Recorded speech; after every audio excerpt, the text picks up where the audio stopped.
Hello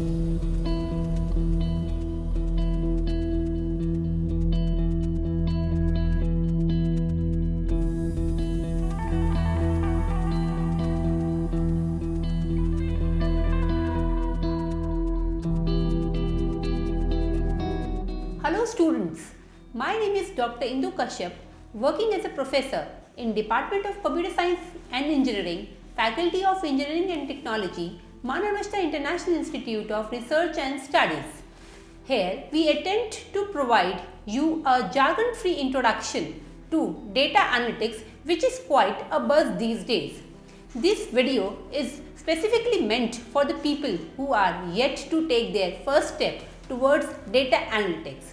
So let's get started. These days, most frequently used terms are business analytics, business intelligence, data analytics and data science. For a quick introduction, let me tell you, business analytics is the use of analytics focused to the business for the decision making, primarily for the managers or the stakeholders in the business. Data analytics is an overarching term which you can say supersedes the scenario of business and goes into the field of healthcare, customer research, education and many more.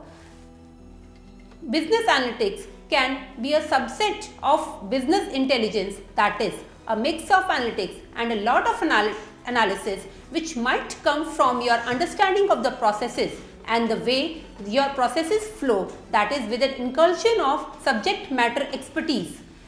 Data science is, I would say, the vastest term among all and is the most popular these days. Parallel to these terms, there is another term which is quite popular and is being used most frequently by the people, that is big data. Any data that's beyond your system capacity to process. When we talk about big data, there are certain V's which are very important. First and the most important V is the volume. So it's the huge amount of data that's being captured.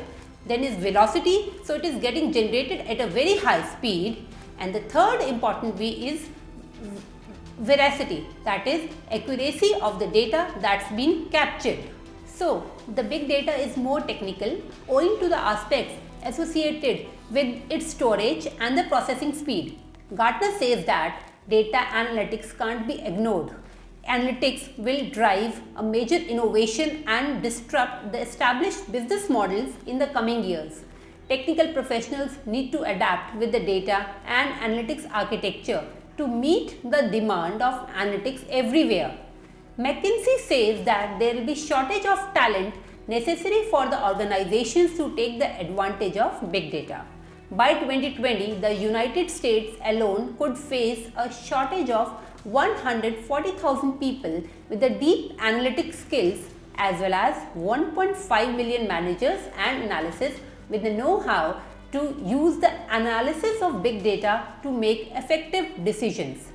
And if you talk about the Harvard Business Review, it clearly called out that it's the sexiest job of 21st century. So you can imagine that there's going to be huge demand in the future. So those of us who have not yet taken their first step in this direction should definitely consider doing it right now. Now let's try to understand why the entire scenario has changed so much. It's because of good increase or the explosion in the digital footprint. There's more and more social media that has come up. Every other person has access to smartphone, digital devices, tablets and the computers, and all of this in the arena of social media is somewhere or the other it's being recorded and thus leaving the digital traces.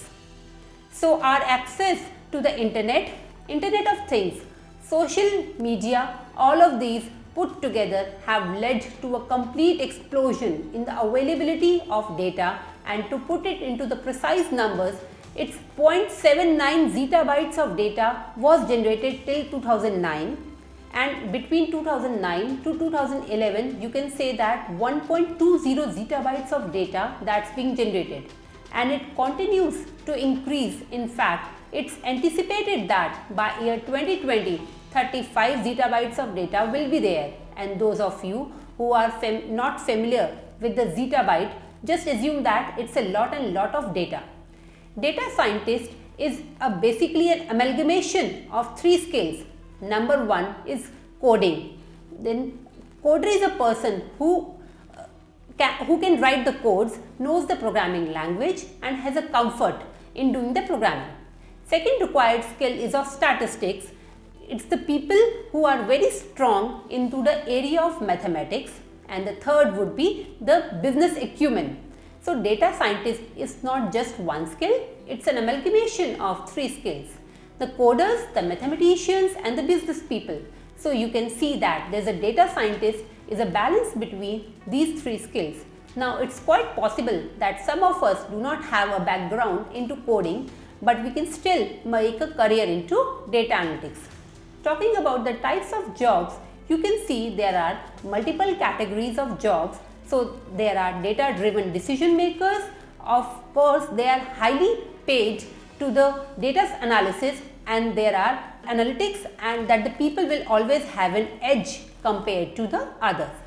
The analysis of data, typically large sets of data by the use of mathematics, statistics and the computer software. It's very important to note here that the most of the work that you will be doing in the field of analytics would be supported by some or the other computer software, a programming language or a tool. It is almost impossible to work on those large sets of data and do all the calculations manually.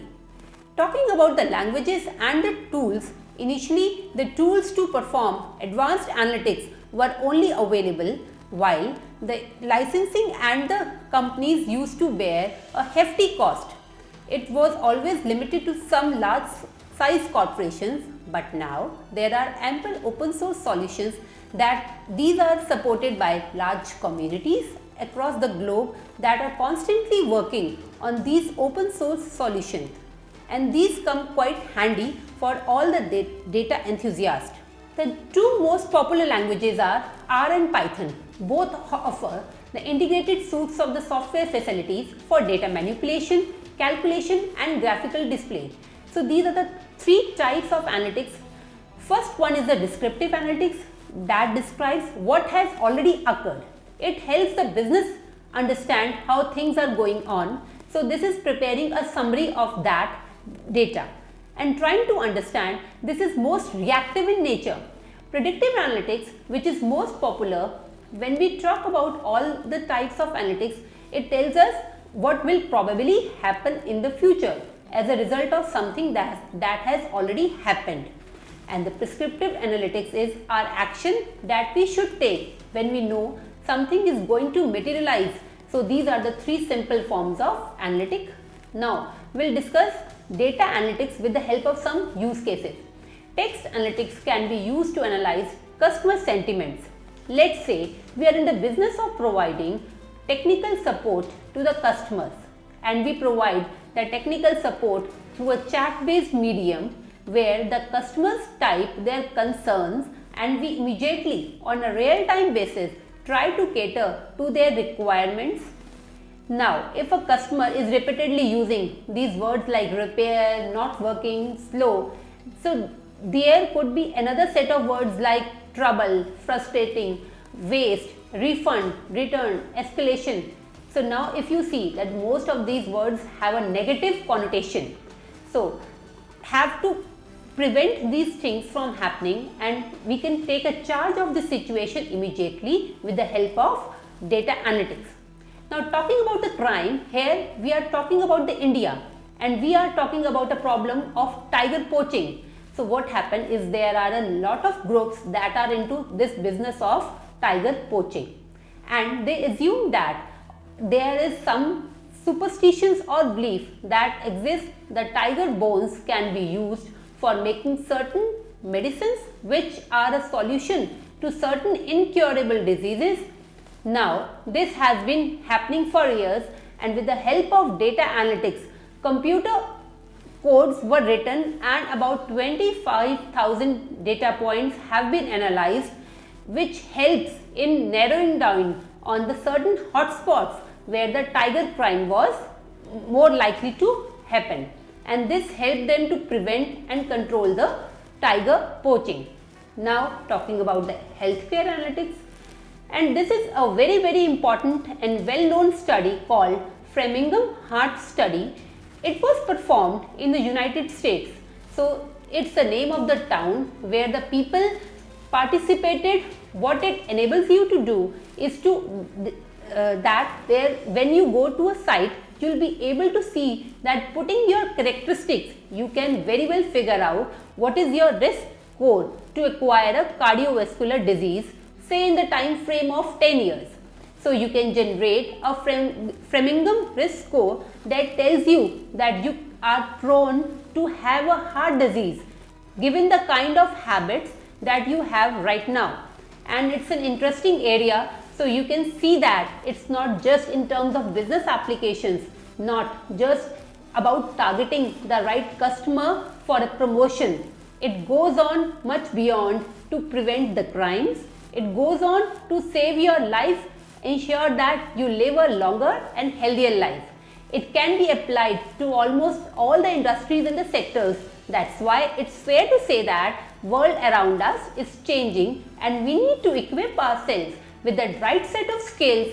In this video, we tried to put together to ensure that you get a sneak peek into the analytics. For more queries, you can write to me at indu.fet@mriu.edu.in. Thanks a lot.